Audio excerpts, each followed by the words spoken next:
Welcome back to episode 2 of Beyond Bava Park. Our theme and topic for today's episode is resilience and overcoming adversity. Today I'm joined by an incredible guest and a good friend of mine that I've had the opportunity to play with and play against. I'm joined by Kirarock Ngaffin. He's a PNG DF licensed aircraft maintenance engineer. Hi everyone, I'm happy to be here. Thankful for EMX and the opportunity to come aboard and share a bit about my story. Yeah, thanks EMX. No worries. So today we'll dive into how Rocky used the values of rugby and progressed his career. Rocky didn't go through the traditional way of, that we're taught in school. We're taught that you finish grade 12, you go straight through university, and then you're guaranteed a job. Rocky did it a different way. After grade 12, he was unfortunate to get a placing, but I think if you hear his story, that part about resilience and finding a different path to success, I think for me and for a lot of us, it's inspiring to see young Papua New Guineans do it a different way. Thank you, Rocky, for joining us. So just a bit about Rocky. I'll put him on the spot a bit. So Rocky's from Morbe and Isipik, primary school. He attended Hoala Demonstration Primary School. For his high school, he was at Gordon Secondary. His current qualification, he has a diploma in aviation electronics engineering. He has a CASA PNG aircraft maintenance engineer license in avionics. He has a Civil Aviation Authority of Philippines aviation maintenance specialist license in avionics. Man, well done, bro. Rocky started and finished playing rugby. He started in 2006. Finished in 2019. His local rugby club, obviously, is Harlequins Rugby Union Club, which is my junior club as well. Rocky played for the Harleys from 2006 to 2009, the juniors. And then he finished off his rugby career with the Defence Rugby Union Club from 2013 to 2018. Aside from that, Rocky's rugby achievements include the 2007 POM Rugby Union Under-19 Championships. He's been part of the Junior Pukpuks in 2008 and 2009. He won the 2013 Malangan Sevens Plate Champions as part of the Defence Club. 2014, the CRU Premier Grade Premiers. They beat us in that grand final, unfortunately. Rocky also made the 2016 CRU Boromas team, which they won the National Provincial Championships in 15s. Rocky was part of the 2016 Pukpuks 15 strain-on squad. And he also represented the PNG Rugby DF in the International Defence Rugby Challenge in 2011 and 2019.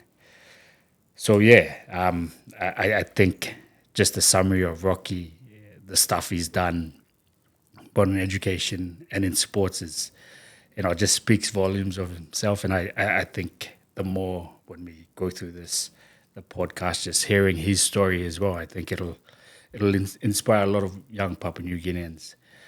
So Rocky, thank you for coming on board again. I guess for me, just what was it like growing up in Mario Barracks? Thanks EMX. So growing up in Mario Barracks and even any military establishment setting, like, it's mostly, we thought about discipline, because our fathers were in the military, so it was pretty much about discipline. And everything that you're taught even your livelihood, it was based on timing and yeah, growing up with just, like I said, discipline.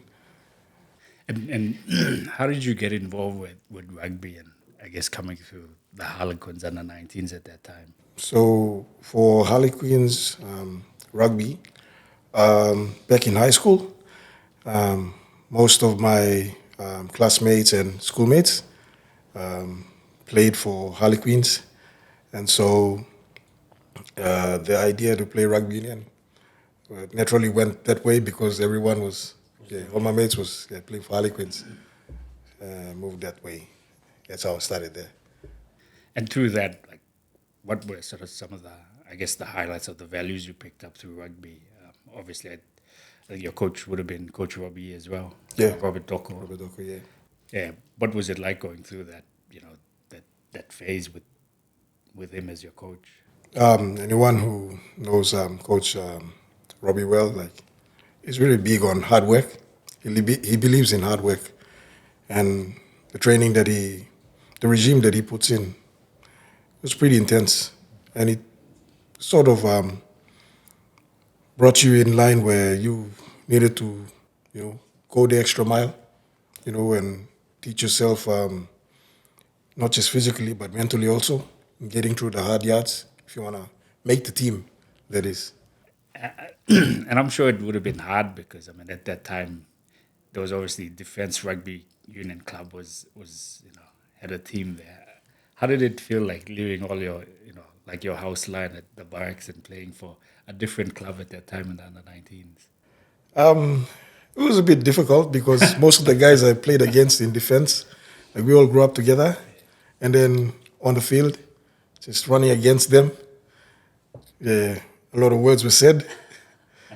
But yeah, it was just knowing that you're playing for another team and just separating the fact that I grew up in the barracks with that, just, whatever was on the field at the time, we're just playing for different clubs. But then back home, most of them, like, we grew up together, so it was not that bad. But yeah, your enemies on the field, and then back home, your mates again. Yeah, I mean, when I was playing, I think I was just breaking into Premier Grade, and you guys were coming through the under 19s. You've obviously been the captain of the under 19s as well, and then getting that opportunity through the under 19 Pukpuks to travel as well. I believe you guys went to Kenya, for that under 19s. What were some of the sort of the key values or the key sort of I guess the key sort of not advice but the pillars for you coming through under 19? Like, what were some of the key stuff that you sort of picked up through rugby that sort of guided you on your path through that phase? Basically, just working hard. It's the same sort of concept that we take on to what we do in life, whatever things that we want to achieve. So, like in rugby, we're taught about, or we train to, go in the extra mile and not giving up. The little things like coaches telling you to run through the line, never stop before the line. You want to go past the line. You don't let yourself think that you're tired, but getting across that line. It sort of helped in teaching myself, like, wanting something really bad and goal that you want to achieve. It's just putting in that extra work to get past that line, not falling short. Yeah. Absolutely. That value of just hard work. I'm grateful for that when I was coming through the under 19s as well with the club. Obviously for you as well, when you were representing the junior Pukpuks, how did you juggle that with high school at that time? Because obviously you're going through the grades, doing the exams. How was that transition in that phase? Actually, for junior Pukpuks, sort of happened after I left high school, and you know, the couple of years after grade 12 and still being eligible to play junior rugby, junior Pukpuks, and yeah, it was around 2008 and 9. So still pretty much in that age category that I was just playing rugby, yeah, and was fortunate to get selected for junior Pukpuks. But yeah, I was just playing rugby at the time, and yeah. That was a critical phase as well, and I'm glad you touched on that part about after grade 12. That after the exams, obviously for you didn't go through the traditional path of or what we're all taught to go through life. You go through uni, you go through high school, you score the high grades, and you go to uni. That's the path we're all taught in school. Yours obviously was different. I guess, what was it like when, after the exams and you didn't get a placing? How did that sort of, how was that phase in your life? So yeah, so after grade 12, applied to university, didn't get selected. Um, Looking back there now, like you could say, sort of depressed, seeing all your friends, even to the part where we went to check our names on the listings up at Dehest, and all of them seeing their names and my name wasn't on the list. It was pretty hard in a way. And then just getting yourself around and trying to face the facts that you're not, progressing into your next step in your education. And, because like I said earlier, like growing up in the barracks and about discipline and, achieving a lot of things, like I don't know if like today it's the same being emphasized, but back then our parents were like up to uni. Yeah, uni was the pinnacle of your education, and then True. parents were really strict on working hard to get to uni. That was it, like, and yeah, so it was a difficult time back then, and not really knowing what to do then after. Yeah. How did your family take it? I guess obviously being the eldest in your family, how did your dad and your mom, um, you know, what was it like during that phase?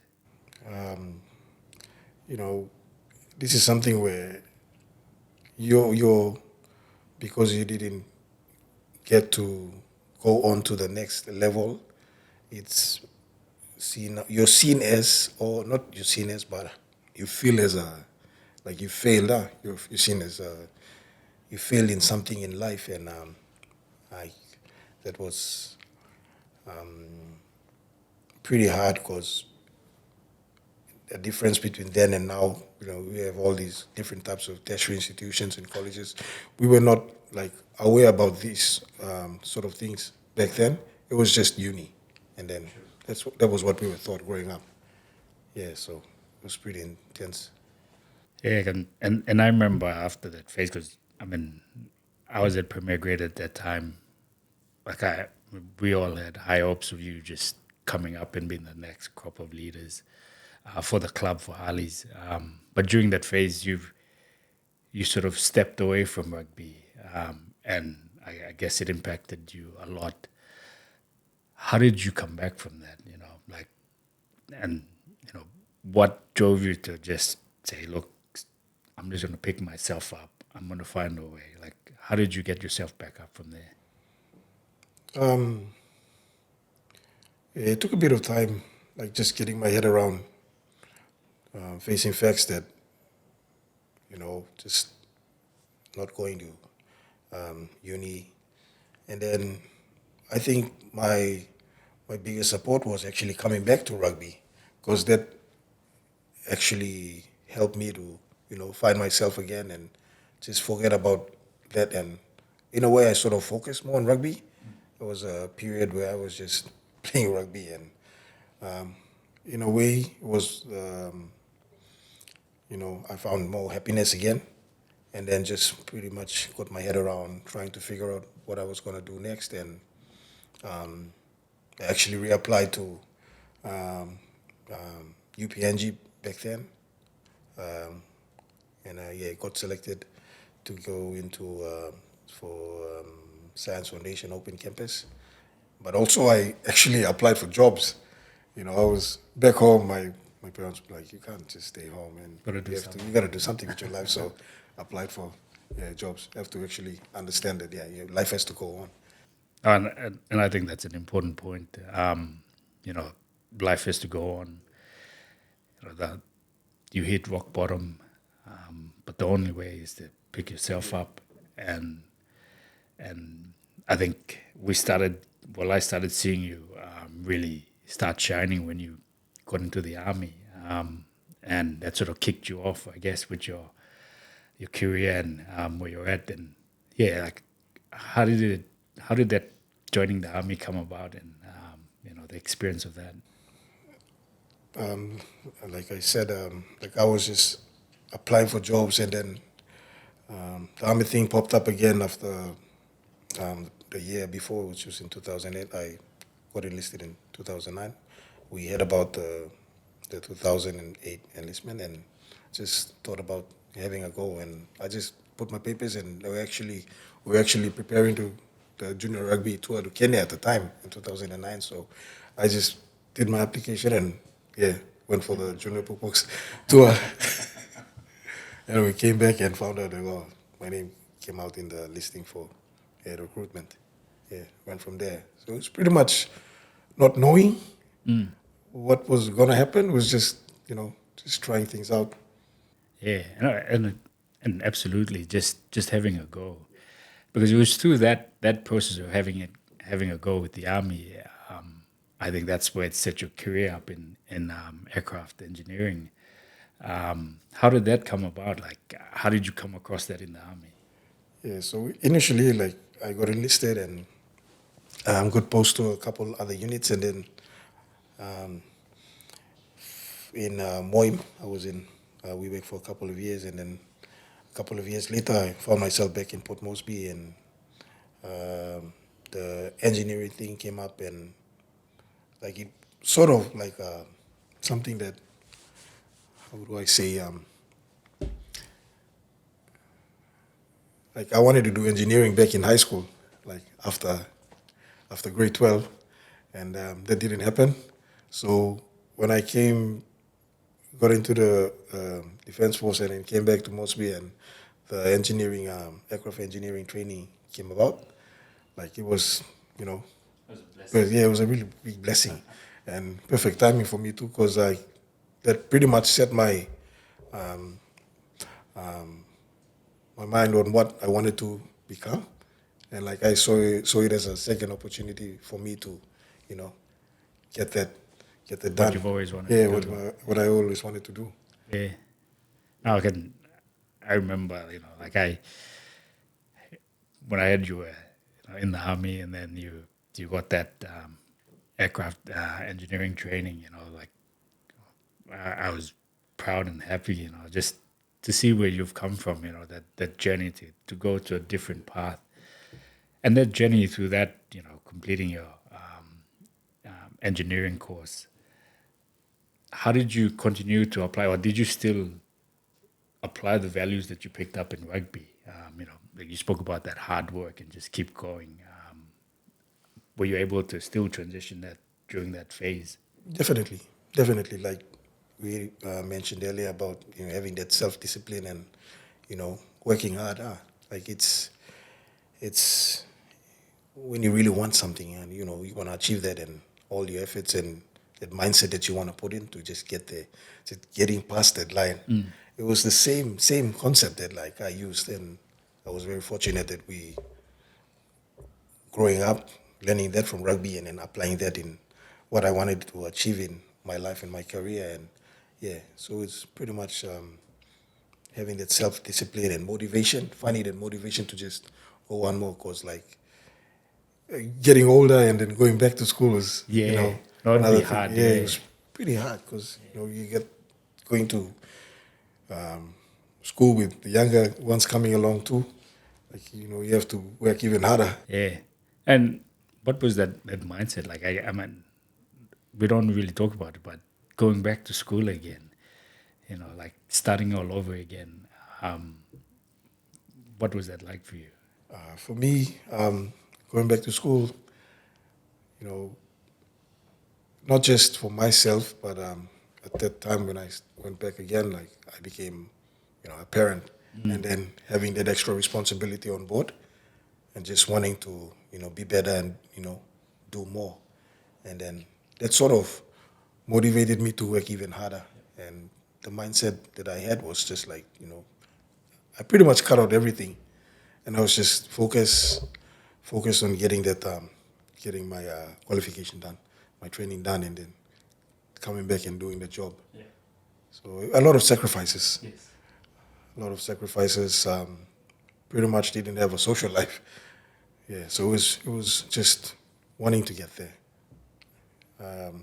Not a lot of people saw me just focusing on doing my training and yeah, just having that one goal in mind, just to get there, and it's just working extremely hard. Yeah, no, and I remember when you sort of started finding your feet again, and you picked yourself back up. You were going through the army. Unfortunately, you had to go and join defense, defense rugby club. I remember the time when you guys had your team, that defense rugby union club team. We played you guys in the 2013 grand final. We beat you, and then the 2014 you guys beat us. But at that time, like your team that you had, you had Consi Lumaris, yourself, and the centers. James, yeah, Consi's little brother. You had Adek Nayo there. Libet Swang, like the way he played, the halfback, he's just solid defense. You had a young Jordan Saladi coming through, David Kua, who are now, with Valleys dominating. Dudley Agova was there. And then you also had your other boys like Bade, Yapsi, it was just a hard team. Like it was just a young, hard team. Obviously with yourself coming back, you guys led that phase.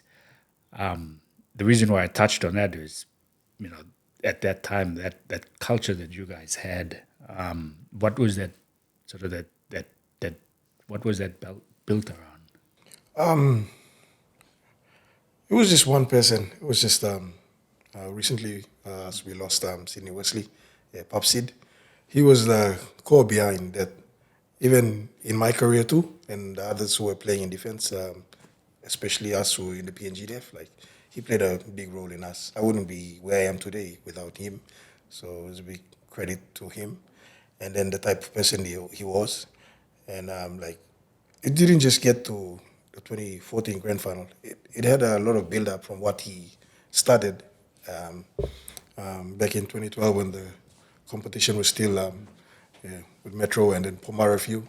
Yeah, so he pretty much, handpicked players playing in the Pomara Few grand final in 2012, and then that crop of players, and then when CRU came back and, everyone getting on board again, he picked the players and then just the type of person that he was, like different from as a coach and,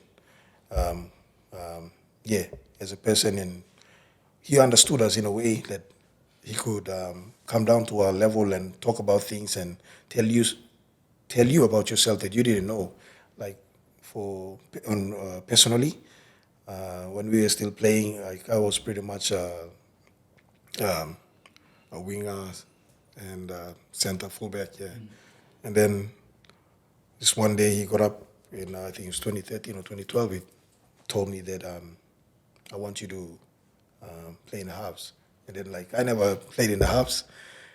and maybe he saw something back then. Yeah, credit to him. Like he eventually developed that part of my game, and that the player I became at the time, and so that understanding, he was the core of that, and we just enjoyed his presence, and that was one of the things that I found and grew onto, and the rest of the boys were playing at the time. That was pretty much it. Like we were players, but we were also brothers and friends, and then that bond contributed to how we played on the field. We understood each other. Oh, absolutely. Like you talked about these other guys that he hadn't picked, and I mean, some of the guys that I didn't mention was like Henley. Henley, Bomai, all the guys you guys had. Just man, we used to be in awe of that team. I was sort of towards the back end of my rugby playing days, and just the way you guys would come, it was just, we knew it was going to be a hard game every time. And like just seeing where you guys were, now Libet, yourself, and Lee, going through the army, a different process, a different phase, and still like reaching a successful career. Like it's inspiring just seeing you guys, that resilience. We talked about just finding a way, not going through the traditional path of what we're all taught at high school. You go straight to uni, you're a success. If not, then you're considered not. But I think what you guys have done, and a lot of other young Papua New Guineans have shown that there's more than one path to success. You don't need to go through the standard way. That defense team was awesome. And Pop said the way he led you guys, it showed when you guys all made it to the Boromas team that time.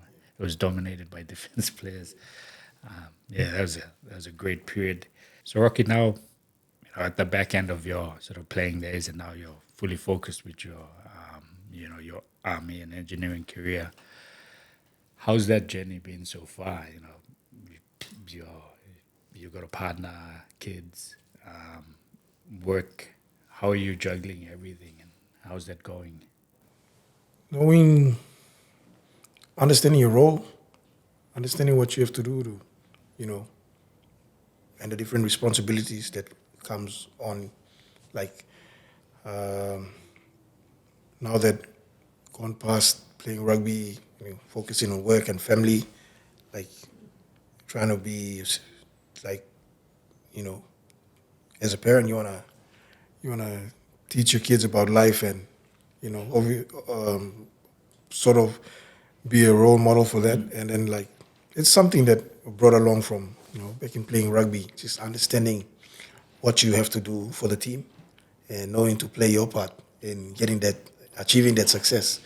And it's something about life now for myself as a parent, as a husband, and just doing the best that I can to provide for them, my family. And it's an endless. You're still gonna be taking on like workloads and balancing that also. Like it's nothing different from what we learn as playing rugby. Like that's one of the things that the messages I wanna share with the younger generation and kids coming up who are playing not just rugby but any sport. There's a lot of things that you learn from playing sport, and the qualities that comes with it. Take it on board. Sometimes it might help you to go further in life in whatever that you choose to do.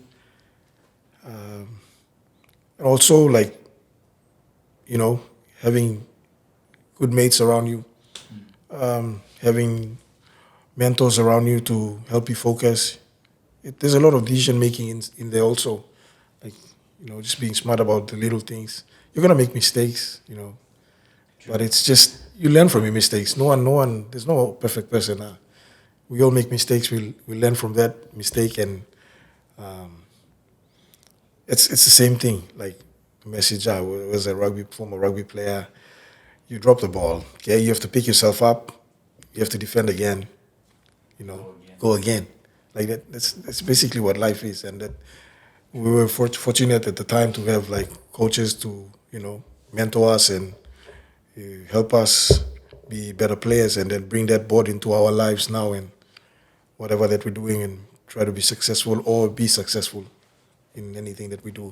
Yeah, so it's been a good journey, and so far, and just anyone out there who's listening and watching, yeah, if you're playing sport, a lot of good qualities to get out from it.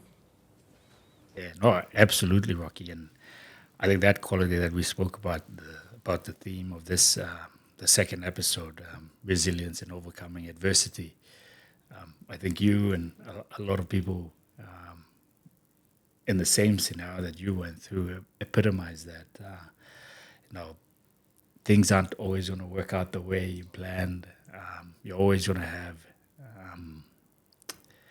failures. You're always going to stumble. But I think the values from rugby that we all pick up, just being disciplined, just being hard work, just picking yourself up when you go through those difficult times and those phases in life. I think yourself, like it just sets a good example for a lot of people that are going through that phase. And yeah, where you're at right now, it's inspiring, and I'm grateful for you to come and share that story with us here today. And hopefully, like Rocky said, hopefully his story will inspire other young Papua New Guineans, not just the kids in Murray Barracks, but any other kid who's going through that phase where we know that they just finished the national exams and the results have come out. It's going to be hard. You'll feel like you've let your family and your friends down, but it's not the end of the world. No, it's not. You can pick yourself up. Life has a way of working itself out around, like how Rocky said he wanted to do engineering. Didn't get that opportunity to go to uni, but then he went through a different path through the army and then still ended up doing engineering. So just keep the faith, just pick yourself up, be resilient, and life will work itself out as long as you're putting in that effort and just being consistent. So for our viewers, thank you for joining us in our second episode.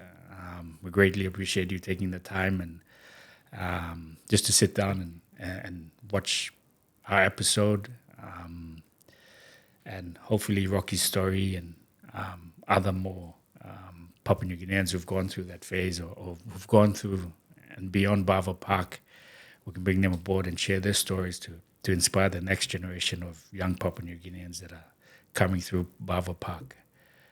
So thank you again, Rocky, and thank you, viewers, for taking the time and listening and watching our second episode.